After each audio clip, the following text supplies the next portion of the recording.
So hello guys, कैसे आप सारे। आई होप आप अच्छे होंगे। और बहुत टाइम से जो है पीडीएफ की वीडियो बनाते बनाते अपनी फेस को जो है दिखा नहीं पा रहा था और लग रहा था कि मैं भाई हूं या भी नहीं हूं। तो इसलिए जो है आज की जो वीडियो है वो बहुत ही इम्पोर्टेंट वीडियो है ड्यू वाले स्टूडेंट्स के लिए। ड्यू वाले स्टूडेंट्स के लिए क्यों ये ज्यादा इम्पोर्टेंट है, क्योंकि जैसा कि सभी बच्चे जो है ओपन बुक का एग्जाम दे रहे हैं, उनके माइंड में जो है बहुत से क्वेश्चन अराइज हुए और मैंने बहुत से ग्रुपों में भी देखा है कि वो मैसेज तो कर रहे हैं लेकिन वो सेटिस्फाई नहीं हो रहे अपने जवाब से। यानी उनको जो जवाब मिल रहा है या उनका जो क्वेश्चन है ग्रुप में वो पूछते हैं उनसे वो सेटिस्फाई नहीं हो रहे हैं। तो मैंने इसीलिए जो है ये वीडियो बनाई है ताकि जो है आपके, मैंने सारे क्वेश्चंस पढ़ रखे हैं, सभी के मैंने क्वेश्चंस जो है पढ़े हैं। अब मैं सबका जो है जवाब इस वीडियो में दे दूंगा ताकि जो है उन सब की जो प्रॉब्लम है उनका जो है प्रॉपर सोल्यूशन निकल जाए। अब ये सिर्फ ओपन बुक एग्जाम वालों के लिए भी प्रॉब्लम जो थी वो तो सॉल्व करूंगा और कुछ जो फर्स्ट ईयर और सेकंड ईयर वाले जो असाइनमेंट बेस पे जो प्रॉब्लम थी उनको भी जो है मैं सॉल्व करूंगा। तो चलिए स्टार्ट करते हैं। और जैसा कि मेरा जो है इससे पहले का जो वीडियो था जिससे ओपन बुक एग्जाम की मैंने गाइडलाइंस जो बताई थी उसमें आप सभी का प्यार बहुत अच्छा मिल रहा है। लेकिन एक प्रॉब्लम ये भी है कि यार आप अगर वीडियो देखते हो, लाइक करते हो तो यार सब्सक्राइब भी कर दिया करो यार, ताकि आपको और अपडेट मिल सके। आप व्यू कर लेते हैं, आप वीडियोस देख लेते हैं, लाइक भी कर लेते हैं, लेकिन जो है सब्सक्राइबर जो है वो थोड़े से आप नहीं। तो यार मोटिवेट होने के लिए यही एक तो चीज होती है जिनसे मैं प्रेरित होता हूँ और आपके सवालों का जवाब देता हूँ। अदरवाइज आप भी अपनी प्रॉब्लम में फिर गुम रहेंगे और ये टेंशन सताती रहेगी। ठीक है, तो चलिए आज की जो वीडियो है वो इस बेस पे। सबसे पहले मैं जो है किसके लिए पहले मैं बात करूं, चलो मैं पहले ओपन बुक एग्जाम वालों के लिए बात कर लेता हूं क्योंकि उनका भी कुछ ज्यादा टेंशन चल रहा है माइंड में। तो मैं सबसे पहले उन सब के बारे में एक एक कर लूं। तो जैसा कि मैंने बहुत से ग्रुपों में क्वेश्चंस राइज हो रहे थे, पहला क्वेश्चन ये था, पहला क्वेश्चन जो आपका राइज हुआ वो पेपर पे था। यानी पेपर शीट जो है कौन सी यूज करनी है इस बारे में बात हो रही थी। तो जिनका एग्जाम था उन्होंने कहा भाई हम लाइन वाला पेपर आप यूज कर सकते हो और नहीं भी कर सकते हो, और प्लेन पेपर, इन दोनों में जो है अभी भी बात चल रही है। तो यार जैसा कि मैं अगर आपको साफ क्लियर कर दूं, देखो ताकि आपको प्रॉब्लम ना हो, जो गाइडलाइंस था ओपन बुक एग्जाम का मैंने भी एक्सप्लेन किया है जो पिछली वीडियो में, और उसमें साफ लिखा था असाइनमेंट जो है आप लाइनिंग शीट पे बनाएं या प्लेन शीट पे, उससे कोई फर्क नहीं पड़ता। लेकिन ओपन बुक एग्जाम जो है आपको प्लेन शीट पे करनी है, ये गाइडलाइन लिखी हुई थी। लेकिन कहते हैं ना बच्चे जो है उसी चीज को मान के बैठ गए कि नहीं जी असाइनमेंट में जो है लाइनिंग वाला पेज है तो हम इसमें भी जो है लाइनिंग वाला, और अपना तो कर रहे हैं और साथ साथ औरों को भी बता रहे हैं कि नहीं हमने तो लाइनिंग वाले पेज को इस्तेमाल किया है तो हमारा तो हो गया। अरे सक्सेसफुल तो हो जाएगा, पेपर आपका अपलोड भी हो जाएगा। अगर बाद में वहां से अगर कोई इश्यू आ गए तो फिर आप क्या करेंगे।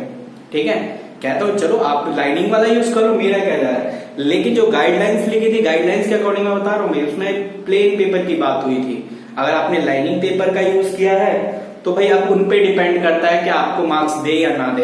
अगर ना दे तो आपकी गलती होगी, आप एक्सेप्ट कर लेना। ठीक है, और अगर दे दिया तो चलो कोई नहीं, आपकी गलती को उन्होंने क्या कर दिया, माफ कर दिया है। तो पहला क्वेश्चन जो ये राइज हो रहा था उसका सॉल्यूशन तो यही है। ठीक है, तो आप इसको घबराने की जरूरत नहीं है। अगर लाइनिंग पे किया है कोई दिक्कत नहीं, टेंशन लेने की जरूरत नहीं है।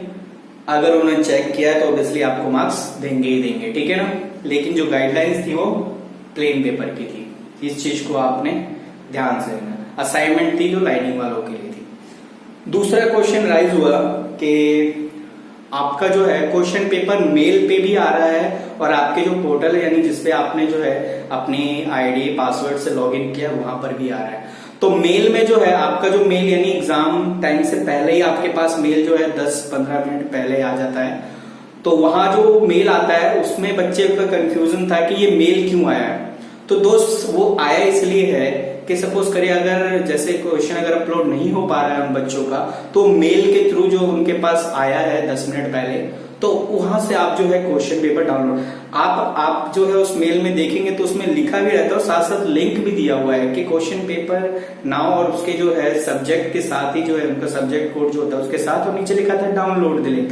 तो आप वहां लिंक से क्वेश्चन पेपर डाउनलोड कर सकते हैं और 5-10 मिनट बाद पोर्टल पे भी वही क्वेश्चन पेपर आ जाता है, ठीक है ना। तो उस चीज को घबराने की जरूरत नहीं है, वहां से भी आप जो है ईमेल से भी क्वेश्चन पेपर डाउनलोड करके सॉल्व कर सकते हैं, ठीक है। टाइमिंग की बात थी, तो अगर मेल वाला जो प्रॉब्लम था वो सॉल्व हो गया कि मेल पे जो क्वेश्चन पेपर 10 मिनट पहले आता है तो उससे वो नहीं है, मेल आपको इसीलिए दिया जाता है। देखो यार मैं सिंपल सी बात बोलूं, ड्यू है ये, ठीक है, कोई ऐरा गहरा यूनिवर्सिटी या छोटा मोटा स्कूल तो है नहीं, वो हर चीज को देख के चल रहे हैं, ठीक है ना। वैसे भी उनका हाई कोर्ट में केस चल ही रहा है, यूसीसी वगैरह, तो यार क्योंकि उनके में यही है कि वो चाहते हैं कि एग्जाम रद्द कर दे, लेकिन वो चाहते हैं कि यार एग्जाम तो दे बच्चे कम से कम, ठीक है ना।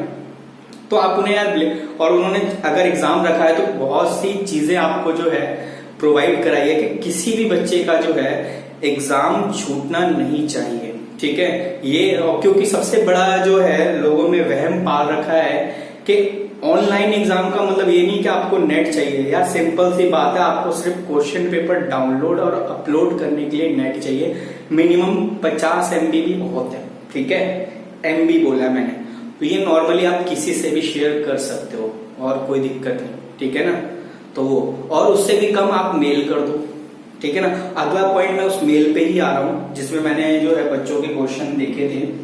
मेल की जो, जैसा कि अभी मैंने क्वेश्चन पेपर अपलोड हो गया वो तो दिक्कत नहीं है, आपको 4 घंटे मिल रहे हैं क्वेश्चन पेपर करने के लिए, ठीक है। लेकिन बच्चों की एक सबसे बड़ी प्रॉब्लम ये हो गई है कि वो क्वेश्चन करते करते रहते हैं और उनको जो है टाइम का अंदाजा नहीं लगता, और टाइम जो है जैसे 4 आवर का होता है, तो अगर मैं एक एग्जांपल दूं कि कॉमर्स वाले बच्चों का एग्जाम जो है 3:30 से 7:30 का होता है, और कुछ आर्ट्स वालों का मॉर्निंग में 7:30 से लेके 11:30 के आसपास होता है, ठीक है।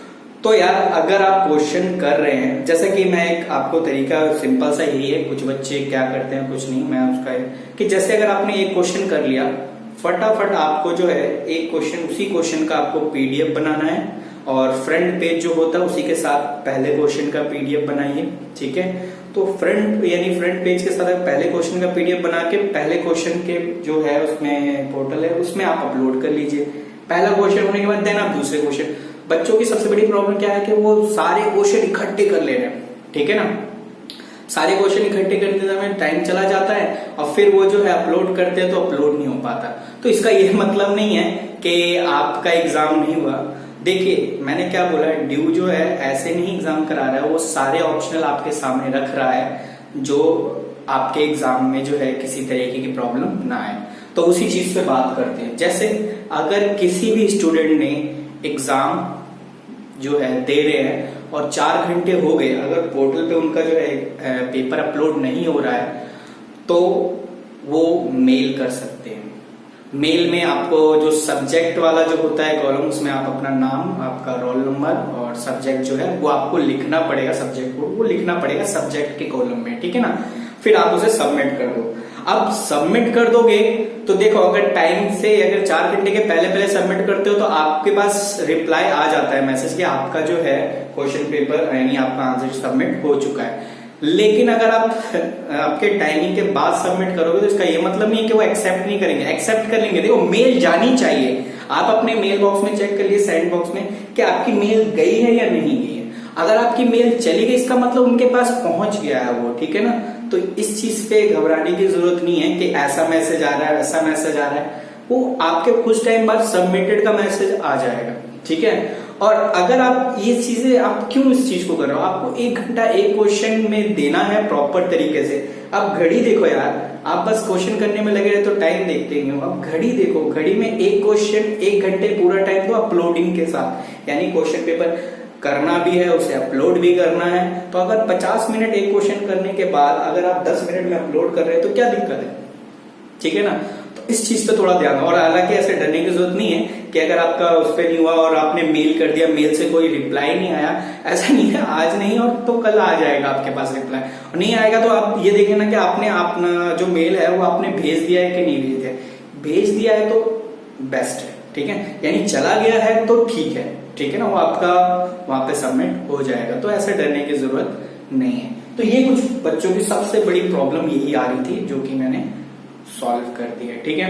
बाकी क्वेश्चन पेपर आता है, सारे पूछते रहते हैं कैसा गया, ये तो नॉर्मल सी बात है, कोई पूछता है। किसी में अब अटेम्प्ट की बात है यार, किसी में अगर 3 घंटे मतलब 3 क्वेश्चन अटेम्प्ट करने, तो ऑब्वियसली उसे 3 करने होंगे। अब उसमें भी एक का रिप्लाई इस तरीके से आ रहा है, यार मेरे में 3 क्वेश्चन आ रहे हैं, 3 क्वेश्चन करने के लिए बोल रहा है, तो हाँ करो ना यार 3 तो फिर तुम्हें 4 करने हैं, मतलब सामने वाला आपको 3 दे रहा है तो 3 करो, और किसी में 4 दे रहा 4 करेगा, बात कर दो, क्या दिक्कत है, ठीक है ना। तो इस चीज पे भी थोड़ा सा वो जो है हाइपर होने की जरूरत नहीं है। तो ये कुछ बातें हैं जो आपको, और सबसे बड़ी प्रॉब्लम यही है कि किसी का अगर टाइम्स के बाद अपलोड करने में प्रॉब्लम होती है तो वो मेल कर दे, ठीक है। और मेल करने के बहुत सारे ऑप्शन है, और मेल तो हर कोई और करे जरूर, ठीक है। अब उसके बाद एक और सबसे बड़ी प्रॉब्लम, सपोज करो मेल भी नहीं हुआ, यानी मैंने मेल भी नहीं किया, तो आपको एक और मौका जरूर दिया जाएगा उन बच्चों का जिनका आंसर शीट अपलोड नहीं हुआ है, ठीक है।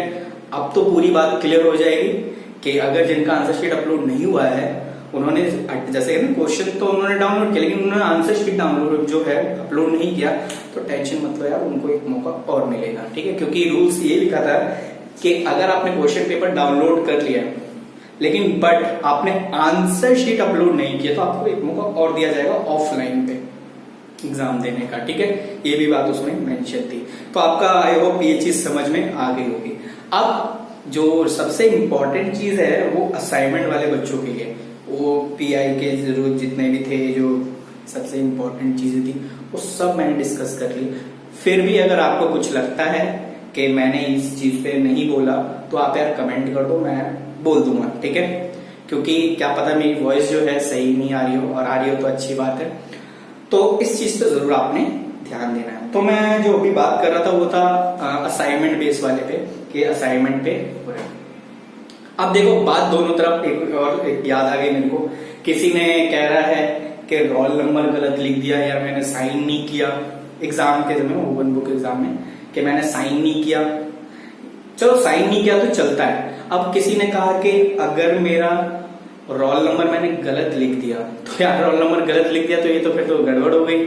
अब वो डिपेंड करता है कि आपने रोल नंबर कहाँ गलत लिखा, सब जगह आपने गलत लिखा, या सिर्फ पहले पेज पे फ्रंट पेज पे जो रोल नंबर लिखते हैं वहां आपने, अगर वहां पे गलत लिखा और बाकी सारे पेज पे आपने रोल नंबर नेम और साइन के साथ सही लिखा है तो कोई दिक्कत नहीं। और अगर सब पे पेज पे अगर आपने रोल नंबर गलत लिखा है तो यार गड़बड़ हो सकती है, ठीक है। इसका भी सॉल्यूशन ये आपके सामने था, तो आपको इस पे भी जरूर ध्यान देना। और ये छोटी छोटी गलतियां किया मत करो यार, सही से किया करो कि 4 घंटे में यार तुम्हारे जो है ये सब चीजें कर लेनी चाहिए, ठीक है ना। हाँ, तो मैं जैसे कि असाइनमेंट वाले बच्चों की बात कर रहा था कि असाइनमेंट वाले बच्चों की भी जो है जैसे कि अभी ड्यू से एक आया है एप्लीकेशन, मैं आपको जो है वो आपके वीडियो पे चल रहा होगा, ठीक है ना। तो उसमें जो एक फ्रॉड वाला एक चीज चल रहा है, स्कैम चल रहा है मार्केट में, कि वो आपको फोन करेंगे और वो आपसे ये कहेंगे कि अगर असाइनमेंट में आपकी कोई भी गलती है तो हम जो है सही करेंगे, बदले में आपसे चार्ज लेंगे, यानी पैसे वगैरह लेंगे। तो यार प्लीज ऐसा कुछ नहीं है, ठीक है ना। ड्यू की तरफ से ऐसा कुछ नहीं है, उन्होंने खुद जो है इस चीज से लोगों को सतर्क, यानी बच्चों को सतर्क रहने के लिए कहा है। तो मेरा भी काम था कि यार मैं भी आपको ये चीजें जरूर बताऊं ताकि आप भी जो है प्रॉपर सतर्क रहें, ठीक है। और यार बाकी तो आपको पता ही है, अगर आपको कोई भी दिक्कत होती है तो प्लीज, और अगर ना ऐसा कोई कॉल वगैरह आता है तो यार उस कॉल का जो है आप मेरे कमेंट में जरूर डाल दें, ताकि मैं जो है ड्यू की तरफ डाल दूं कि भाई इस नंबर से जो है कंप्लेन, यानी मतलब कॉल आ रही है तो आप उस पर कंप्लेन कर सकते हो, ड्यू वाले अपना देख लेंगे। तो अगर ऐसा कुछ होता है तो उन सब चीजों से बच के रहना, ऐसा कुछ नहीं है, ठीक है ना। जो आपने लिखा है वो वैलिड है, ठीक है ना। गलती हुई है छोटी मोटी तो उस पर वो चीज नहीं है, लेकिन कोई इस चीज का भी फायदा उठा रहा है, क्या करे, ये है ही ऐसे। तो आपको इन सब चीजों से बच के रहना है। और अगर आपको ये वीडियो पसंद आई है तो प्लीज यार लाइक करें, शेयर करें और सब्सक्राइब करें अपने दोस्तों के साथ। बाकी की आगे की वीडियोस आपके सामने आती रहेगी, और अगर कोई भी नोटिफिकेशन होती है तो मैं आपको जरूर बताऊंगा। यार करंट बहुत लगी है, इसलिए आज के लिए इतना ही, चलो बाय।